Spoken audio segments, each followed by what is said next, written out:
Hello friends, welcome back to News Tamil Online.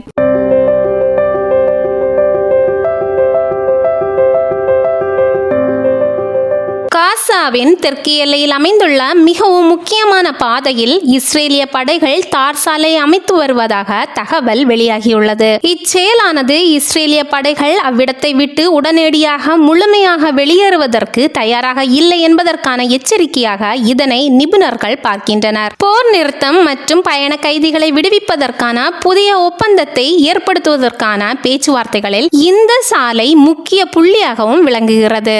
எகிப்துடன் உள்ள காசா எல்லையில் உள்ள சிறிய ஆனால் முக்கியத்துவம் வாய்ந்த நிலத்தில் இந்த சாலை அமைந்துள்ளது. இதை பிபிசியும் வெரிஃபை செய்துள்ளது. இதை பற்றி பிபிசி ஆய்வு செய்த செயற்கைக்கோள் படங்கள், புகைப்படங்கள் மற்றும் காணொளிகள் இந்த தகவலை உறுதிப்படுத்துகின்றன. இந்த பகுதி பிலடெல்பி காரிடார் என்ற இஸ்ரேலிய ராணுவ குறியீட்டு பெயரால் நீண்ட காலமாக அறியப்படுகிறது. பிலடெல்பி வழித்தடம், அதாவது பிலடெல்பி காரிடார் என்பது காசா நிலப்பரப்பு மற்றும் எகிப்தின் எல்லையை இணைக்கும் ஒரு குறுகிய நிலப்பகுதி ஆகும். குறிப்பாக காசாவின் ரஃபா நகரம் மற்றும் எகிப்தின் சீனாய் தீபகற்பம் இடையிலான பகுதியில் இது அமைந்துள்ளது. இந்த வழித்தடத்தின் நீளம் சுமார் 14 கிலோமீட்டர், அதாவது 8.7 மைல்கள் ஆகும். இது 1979 கையெழுத்திடப்பட்ட எகிப்து இஸ்ரேல் அமைதி உடன்படிக்கையை தொடர்ந்து ஒரு பாதுகாப்பு மண்டலமாக உருவாக்கப்பட்டது. ஆகஸ்ட் 26 முதல் செப்டம்பர் 5க்கு இடையில் எடுக்கப்பட்ட செயற்கைக்கோள் படங்கள்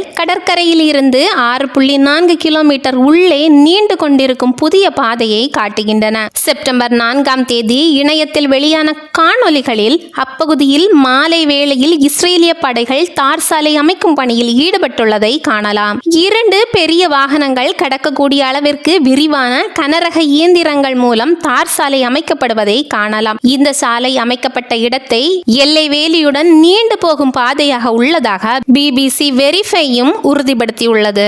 இந்த நடைபாதை எகிப்துடனான ராஃபா கிராசிங்கையும் உள்ளடக்கியுள்ளது. காசா நிலப்பரப்பில் இருந்து வெளியே செல்லும் ஒரே வழியாக இந்த கிராசிங் உள்ளதால் இது மிகவும் முக்கியத்துவம் வாய்ந்ததாகும். குறிப்பாக காசாவில் வசிக்கும் மக்களுக்கு இது அவசியமான பாதையாக விளங்குகிறது. ஏனெனில் மற்ற எல்லைகள் இஸ்ரேலின் கட்டுப்பாட்டில் உள்ளதால் வெளியே செல்வதற்கான மாற்று வழிகள் இல்லை. மேலும் இந்த ராஃபா கிராசிங் நிவாரண பொருட்களை காசா நிலப்பரப்புக்கு கொண்டு வருவதற்கும் மிக முக்கியமான பாதையாகும். காசாவில் இடம்பெயர்ந்த மக்கள் மற்றும் அவர்களுக்கு அத்தியாவசிய பொருட்கள் பற்றாக்குறை இருக்கும் சூழலில் இந்த பாதையே நிவாரண பொருட்கள் மற்றும் மருத்துவ உதவிகளை கொண்டு வருவதற்கு பெரிதும் பயன்படுத்தப்படுகிறது. கிரம் ஷாலோமில் இருந்து மத்திய தரைக்கடல் வரை எகிப்தின் எல்லையை ஒட்டி இது நீள்கிறது. இதை இஸ்ரேலிய ராணுவம் பிலடெல்பி பாதை அல்லது ஆக்சிஸ் என்று அழைக்கிறது. பாலஸ்தீனர்கள் இதை சாலா அல்-ஜின் ஆக்சிஸ் என்று அழைக்கின்றனர். இது தெளிவாக வரையறுக்கப்பட்ட பகுதி அல்ல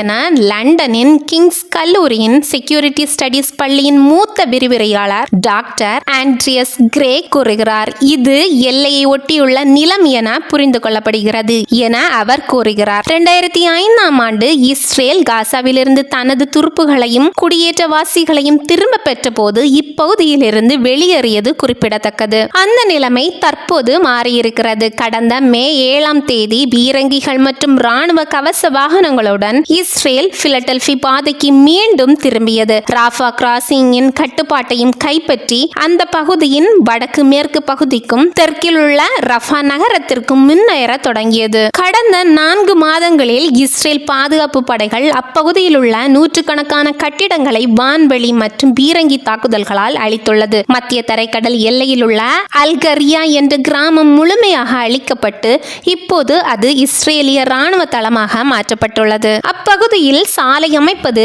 பேச்சுவார்த்தை நடத்துபவர்களுக்கும் மத்தியஸ்தர்களுக்கும் அழுத்தத்தை ஏற்படுத்தும் என டாக்டர் கிரே கூறுகிறார். காசா முனையில் இருந்து இஸ்ரேல் உடனடியாக வெளியேறாது என்பதே இது காட்டுகிறது என அவர் மேலும் கூறுகிறார். இந்த ஆண்டின் தொடக்கத்தில் வடக்கு காசாவில் அமைக்கப்பட்ட நெட்சாரிம் பாதையை அவர் எடுத்து காட்டுகிறார். நெட்சாரிம் பாதையில் இஸ்ரேல் செய்த முதலீடுகளை உற்று நோக்கினால் அவர்கள் அங்கிருந்து உடனடியாக வெளியேற வாய்ப்பில்லை. கான்கிரீட் தடுப்புகள், கோபுரங்கள், சுவர்கள் ஆகியவை கட்டப்பட்டுள்ளது. இஸ்ரேல் தங்களின் தளத்தை மேம்படுத்தி உள்ளது என்று அவர் கூறுகிறார். பிலடெல்பி பாதையை ஹமாஸ் அமைப்பின் உயிர் நாடி என இஸ்ரேல் பிரதமர் பெஞ்சமின் நெதன்யாகு விவரிக்கிறார். இஸ்ரேல் அப்பகுதியில் இருந்து தனது ராணுவத்தை திரும்ப பெற எந்த உடன்படிக்கைக்கும் முன்வராது என்று அவர் உறுதியாக கூறுகிறார். கடந்த புதன்கிழமை நடைபெற்ற ஊடக சந்திப்பில் ஹமாஸ் ராணுவத்தை அழிக்க வேண்டும் என்றால் ஆயுதங்கள் கிடைக்கவிடக் கூடாது, எனவே அந்த பாதையை இஸ்ரேல் கட்டுப்பாட்டில் வைத்திருக்க வேண்டும் என நெதன்யாகு கூறினார். இஸ்ரேல் பாதுகாப்பு படையின் லெப்டினன்ட் ஜெனரல் ஹர்சி ஹலேவி ஆகஸ்ட் 14ஆம் தேதி நம் இருப்பை பலப்படுத்துவதே முக்கியம், அதற்கு பிலடெல்பி பாதை முக்கியம் வாய்ந்தது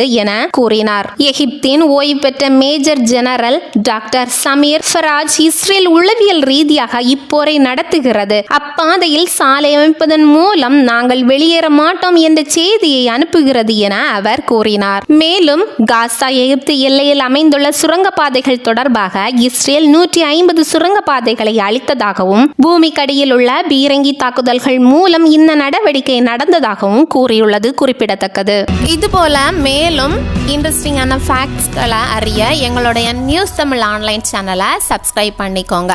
உங்கள் ஃப்ரெண்ட்ஸுக்கும் ஷேர் பண்ணுங்கள். பாய் பாய்.